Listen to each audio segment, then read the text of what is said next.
Hey everyone, and welcome to my list of my top 20 rock and power rock ballads of the 80s and 90s, mostly. I like lists. You like lists. Or maybe you don't, but regardless, we're doing a list.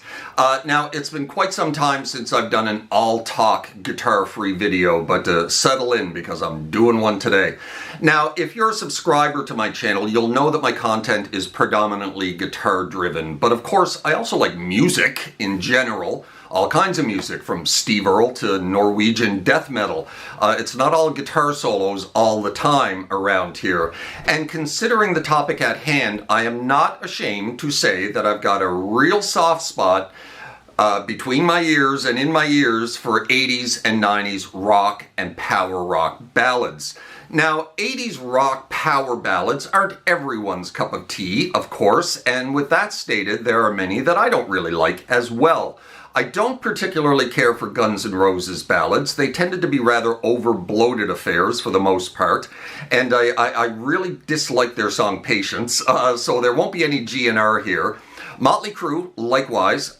Poison, not a chance in hell. Ugh. Then there are those ballads that I really like that are just fantastically written songs. Drive by the Cars comes to mind. So does One by U2, amongst many others, that just don't really fit the power aspect of a power ballad. So we're going to leave those off as well.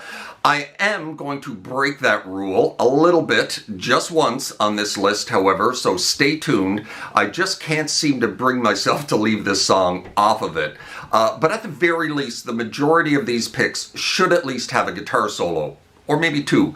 All that said, this is certainly not a general and objective list of the top 20 greatest rock ballads and power ballads of all time. Just my favorites. These 20 are the ones that I like, that speak to me and that I enjoy. Most are from the 80s, with a few from the 90s thrown in there for good measure that really couldn't be excluded. Now, there may or may not be musical samples throughout this video. I'm going to try and sneak some by the copyright censors and see how that goes. If it doesn't go, I'll remove them and go music free. If it works, great, but I don't like dancing with copyright strikes on my channel very much. However, I will post links to everything down below in the description box if there are tracks that you might want to check out, revisit, or maybe discover for the first time. So without further ado, if you like power and or rock ballads as much as I do, let's dig in with my number 20. Now, before we start, I just have to say that I initially had little commentaries for each and every one of these songs, tracks planned out, but my video ended up being well over an hour long. Not good. So back to the drawing board I went. Now, I'm just going to skim quickly through the first 10 and then dig a little bit deeper into each of those in the top 10. Try and keep this video to maybe a half an hour or less. So, without further ado, let's go. My number 20 is the track Burning Heart by Dutch band Vandenberg, released in 1982. Really great power ballad that I think would have had much more success had it been released a few years later when the power ballad was a bit more in fashion. Regardless, just a great track from these guys. My number 19 is from 1989 with LA band Faster Pusscat and the track House of Pain. One of the few power ballads on my list that is in some form of love song or other. Just a fantastic and sleazy little power ballad that the band would have a minor hit with, both on radio and MTV. I liked this one a lot at the time, and still do. For my number 18, I'm going to Canada. Well, I'm in Canada, because that is where I'm from.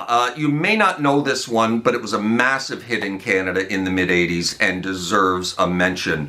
It's the track All We Are by Kim Mitchell. An absolutely gorgeous piece of songwriting by Mitchell on this one, held up by the absolutely soaring vocals of bassist Peter Fredette during the choruses.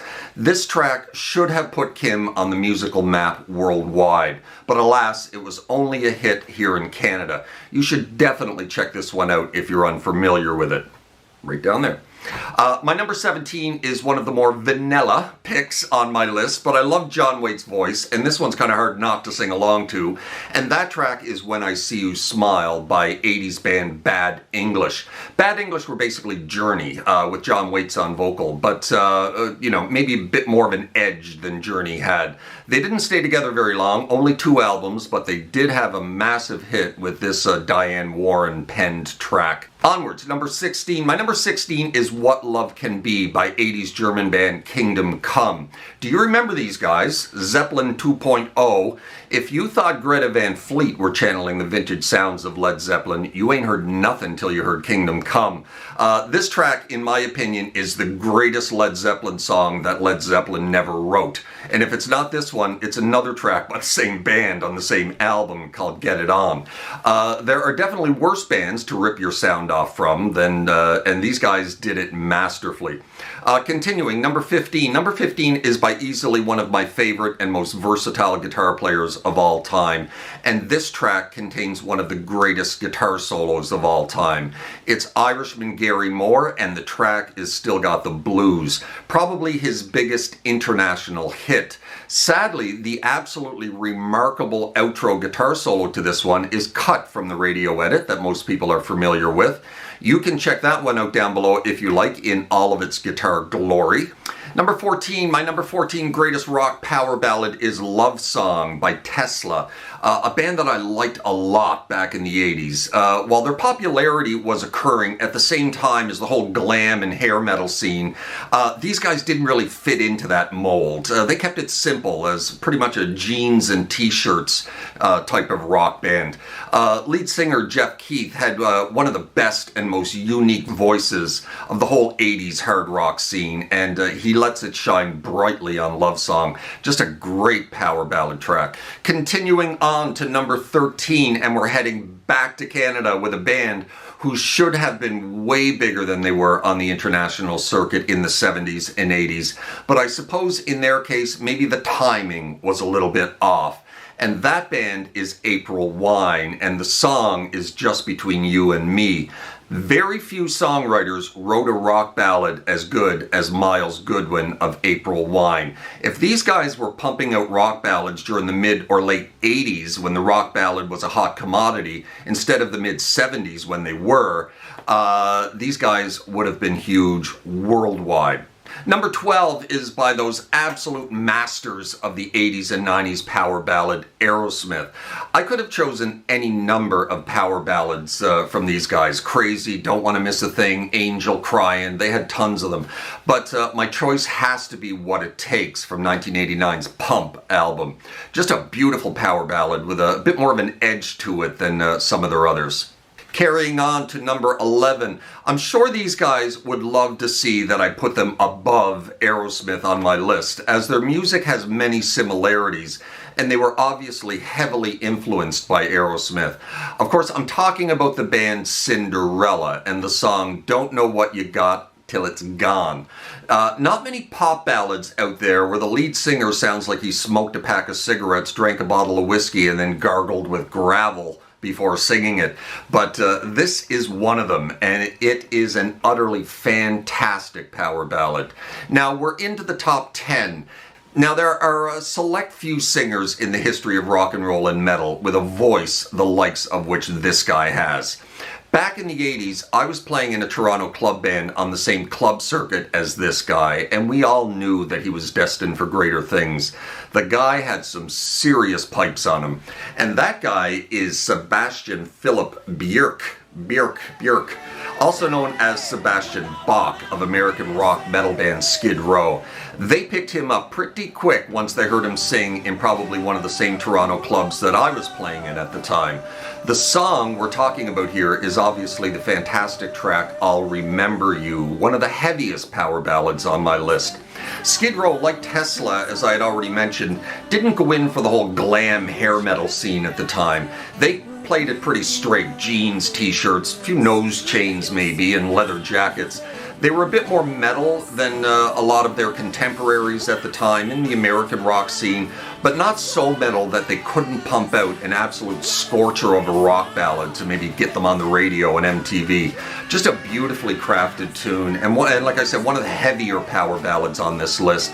But the real highlight of this one, like I said, is Sebastian Bach's voice. He could nail the soft and tender bits just as well as the wailing high notes during the choruses and the outro to this one.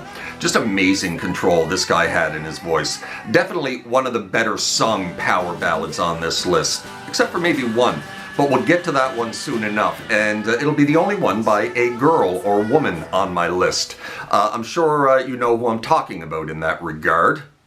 Down to number 9. My number 9 pick for greatest rock power ballad is also my wife's favorite power ballad, 1984's Always by Bon Jovi. Bon Jovi, of course, was a master of the power ballad, but this one is one of my favorites of the bunch. It went to number 1 all over the world upon release, despite it being a one-off add-on release to his greatest hits album. He had actually written the song a few years earlier and had shelved it. He had written the song for the soundtrack to the movie Romeo is Bleeding with Gary Oldman and Lena Olin. But while watching a preview screening of the film, Bon Jovi was so unimpressed with the movie that he decided to pull the track from the film and shelve it for use at a later date. The right move, it turned out, as the film was a flop and pretty much critically panned. No such fate befell the track Always when it was finally released a few years later on his greatest hits album. Just a massive hit for Bon Jovi, both on MTV and radio. Just a beautifully constructed song, and the perfect raise your lighter in the arena track to fill the place with twinkle lights while the band performs it. Just a home run as far as rock ballads go from Bon Jovi with this one. Great video for this one as well. For my number 8, I'm going with one of my favorite rock ballads of the 80s. Actually, I think it was released in 1990, but was written in 1989 with the soaring track High Enough by supergroup Damn Yankees. Funny story, the other day I was in the kitchen cooking dinner and I yelled out, "Hey Google, play High Enough by the Damn Yankees." And my teenage daughter is sitting on the sofa and just groans. Oh. And she's like, "Dad, I like this song, but could you please not sing along to it this time? Because I can't sing." Anyway, consisting of Styx's Tommy Shaw, Night Ranger's Jack Blades, and oddly enough Ted Nugent, it would be the band's biggest release and propel the band's debut album into the top 20 and millions in album sales. But Ted Nugent, what? Why? I've always thought that he was such a strange fit for this band. A really strange collaboration going on there. Despite whatever your thoughts may be on Ted Nugent, the man, the radio-friendly and very much Styx-sounding pop-style hard rock that the band was producing really wasn't his thing. Even in the video, he stands out like a sore thumb, like he just doesn't belong there. And what's with all the gum chewing, Ted? Weird all around that video. Regardless, great song from Tommy Shaw and Jack Blades with this one. I can't imagine Nugent having anything to do with writing something like this. Something this lightweight, but maybe. Still love it though. Classic rock power ballad for sure. Onward to number 7. My number 7 greatest rock power ballad is by Cheap Trick, and it's not The Flame. I'm pushing the boundaries of power ballad a little bit with this pick, as the tempo gets up there at a few points in this song, and the guitars get pretty heavy, especially during the bridge. But at its core, I like to think of this one as a power ballad, kind of a more of a rock power ballad, I suppose, with an edge. It's Tonight It's You from their 1985 album Standing on the Edge. Such an incredibly well-written track by guitarist Rick Nielsen and the band, and belted out both forcefully and passionately by lead vocalist Robin Zander, who had just an amazing voice. Huge hit for the band at the time. I mean, how the hell could it not be? Bringing the band back into focus and back into people's ears after a lull of 3 or 4 years where not really a whole lot was happening for the band success-wise. It would be temporary, however, as the album the track stemmed from was rather poorly reviewed overall and pretty much a dud other than Tonight It's You. Rolling Stone magazine, however, said in their review of the album from which it stems that the track Tonight It's You was like 3 or 4 hit songs vacuum packed into one, and I have to agree completely. Of course, Cheap Trick could also rock with the best of them at the time, but being the 80s, it was the power ballad that got you on the radio and on MTV, and they took full advantage of this because, well, they were damn good at it. Songs like The Flame, of course, which went to #1. Can't Stop Falling Into Love is another great power ballad that did quite well for them. But this one is my favorite. This is probably my favorite Cheap Trick track overall. Cheap Trick track. Say that 5 times fast. Cheap Trick track. Cheap Trick track. Not bad, actually. Cheap Trick track. Cheap Trick track. Anyway, the perfectly written and sung rock power ballad. Like I said, sort of a rock ballad. Moving on. My number 6 greatest rock power ballad of all time, or at least the 80s and 90s, is by a band who wrote and released this track in 1982, and basically nobody cared.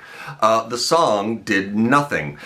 They subsequently re-recorded the track for a different album 5 years later, and it went to #1. That song is Here I Go Again by Whitesnake with David Coverdale. Now, there's really not a hell of a lot of difference between the two versions. The lyrics and the structure of the song is pretty much exact. The original version is a bit more soulful, maybe, and raw, while the 87 version is a little bit heavier and a little more highly polished and produced. But, you know, the song, in this case, is the song. In 1982, nothing. In 1987, massive hit. A slick video on MTV with a hot chick in a skimpy dress dancing on the hood of a Jaguar might have had something to do with that, however.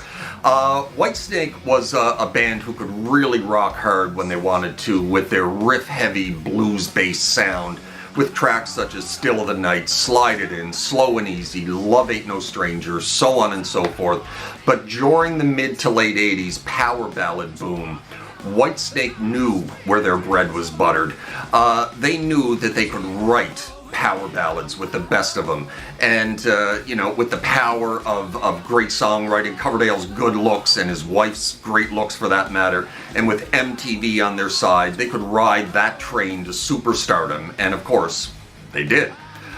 First step, take that awesome song that we wrote 5 or 6 years ago, re-record it, repackage it, shoot a hot new video for it, and boom, success. It was a great song to begin with, of course. It's just that the timing was wrong for it, I suppose, like a few other tracks that I mentioned here. I actually prefer the original, the more soulful version of this one, but both are great songs. Top 5, the power ballad as a political statement on world's affairs. Not many of those on here either. They're mostly love songs, discounting the Faster Pusscat one at number 19. But this one by the Scorpions at number 5 definitely fits that bill. It was written as a statement on the demise of the Soviet Union and the tearing down of the Berlin Wall with the reunification of East and West Germany, the home country of the Scorpions. And of course, that song is Wind of Change, the only track in my top 20 with prominent whistling. I didn't even consider Patience by Guns N' Roses, like I said, because, you know, I basically despise that song. Anyway, Wind of Change. There is a prominent conspiracy theory out there these days in podcast form that the song was actually propaganda in song form written by the CIA for the German band, the Scorpions, to help push the Soviet Union over the edge into disbanding. The question is, who the heck in the CIA has the talent to write rock ballads of this caliber? And, you know, why weren't they writing good ballads for Poison? See? This premise and conspiracy theory is garnering so much attention lately that the story has been featured in numerous major newspapers, and Hulu is even developing a TV show around the idea. Stranger than fiction, that, but, you know, who the heck knows, really? I've lived through the last 4 years, and if that's taught me anything, it's that anything is possible. Anyway, great track from Klaus Meine and the Scorpions with this one. Everybody knows Wind of Change, of course. On to number 4. Now, this is the one that I mentioned earlier with a female lead singer who gives Sebastian Bach a run for his money in the vocal department, and that lady's name is Ann Wilson, and the song at number 4 on my list is Alone by Heart. A song not written by the band, actually. It was a cover tune of a somewhat obscure track by a band known as I-10, a band that consisted of 2 singer-songwriters by the names of Tom Kelly and Billy Steinberg. Now, you may not know the names Tom Kelly and Billy Steinberg, as they didn't have a hit with the song Alone back in '83 when it was written and recorded, but you'll definitely know some of the songs that they wrote for others. True Colors by Cyndi Lauper, these guys. Eternal Flame by the Bangles, these guys. Like a Virgin, Madonna. I'll Stand By You, The Pretenders. So Emotional by Whitney Houston. The list goes on. These guys wrote tons of massive hits. Ann Wilson and Heart would take this somewhat obscure track, polish it up, heavy it up, put Ann's stellar vocals into the mix, and absolutely make it their own. Most people still think that it's a Heart song, a Heart written song, and not a cover. But a cover it is. But like I said, Heart completely owned this one 100% and took it to number 1 all over the world. Great power ballad for sure. Number 3 on my list of great power ballads is from British band Def Leppard and the 1987 track Hysteria from the album of the same name. I am old enough to have been onto Def Leppard when they first hit the scene during the whole new wave of British heavy metal back in the early 80s. They were a much heavier band at that point than the polished radio-friendly hard rock that producer Mutt Lange would kind of mold them into. I personally was very much an 80s metalhead at this point in time. But even with that said, this track, Hysteria, is still my favorite Def Leppard song. Mutt Lange's influence is all over this track, as it was over pretty much every track the band released during their collaborations with him. He was just as much an important factor to the band's success at the time as the band were themselves, almost. And there's nothing wrong with that. A good producer, great producer to a band can be damned important to the band's success. In fact, so much time, money, and effort went into the production of this track and the album that it stems from that the band needed to sell 5 million copies of Hysteria just to break even. Remarkable. They just happened to sell 25 million, and a lot of them on the strength of songs such as this one, Hysteria, one of the band's softer yet greatest tracks. On to number 2. My number 2 is by the mighty Van Halen. Now, the bulk of power ballads that this band produced, and some of their biggest hits, were in the latter half of the 80s, once Sammy Hagar joined the group and David Lee Roth left. These are tracks that I'm not particularly fond of personally, so they're not going to get any love here on my list. I'm going back to the David Lee Roth era, where power ballads from the band were very few and far between. But they did have one monster power ballad, and it was a damn good one. I'm talking about I'll Wait from the band's 1984 album, well, 1984. An album for the first time in the band's career to this point that they took as much time in the studio as they wanted to craft an album exactly the way they wanted it done. Every album up to this point since the debut had been rushed in the studio, and the time they put into this one really shows. While not my favorite Van Halen album, that would be Women and Children First, it's hard to deny that this was the band's most cohesive, polished, and tightly produced album. It would also be the band's most successful, and some of that success was buoyed on the strength of tracks like I'll Wait, which was a top 20 hit, despite the fact that the band refused to make and release a video for the track. which was kind of interesting. The song was actually co-written by Michael McDonald of the Doobie Brothers, strangely enough, and unlike pretty much every single song the band had released up to this point, it's fairly bereft of guitars. Though it does have a lovely and melodic guitar solo held within. David Lee Roth himself was actually not a big fan of this track and wanted it removed from the album before release, as did producer Ted Templeton. Eddie Van Halen, however, won out in this case, and the track stayed. I'm glad it did. I think it's the best power ballad the band ever released, from an era of the band where they pretty much avoided such things. Though in a simple rhyme, From Women and Children First was an amazing, but got a little heavy. Yeah, it got a little too heavy, I think. All right, my number one. This is the one that I mentioned earlier that is pretty light on the power aspect of things, but I simply couldn't exclude it. It does have a guitar solo, though, albeit an acoustic one, and that track is Mr. Big's To Be With You from 1991. The greatest power ballad of the 80s or 90s, in my opinion. A track that seems like pretty much everyone liked. Radio and MTV absolutely loved it. Boys loved it. Girls loved it. Grandmas loved it. Rockers loved it. Hell, like I said previously, I was a staunch metalhead at this point, and I loved it. I mean, could a song get much catchier than this, or simpler in its perfection? I mean, it's like a sing-along campfire song, you know, acoustic guitar, voice, a few hand claps, and that's pretty much it.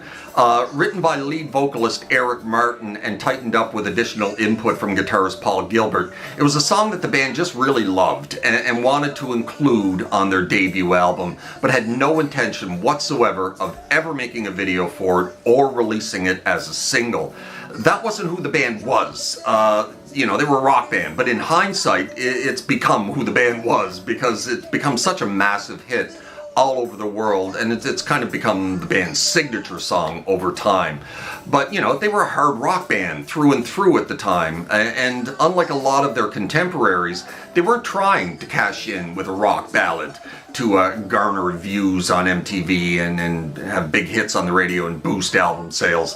Like I said, the band did not release this track as a single. Its success grew organically. Radio stations just simply started playing it one day, and then more did, and then more did in different countries, and then it exploded worldwide, and much to the band's surprise.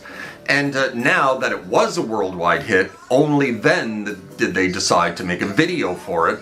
And it was a very simple black and white sing-along in a train car video that probably cost the band about $200 to make. Beautiful.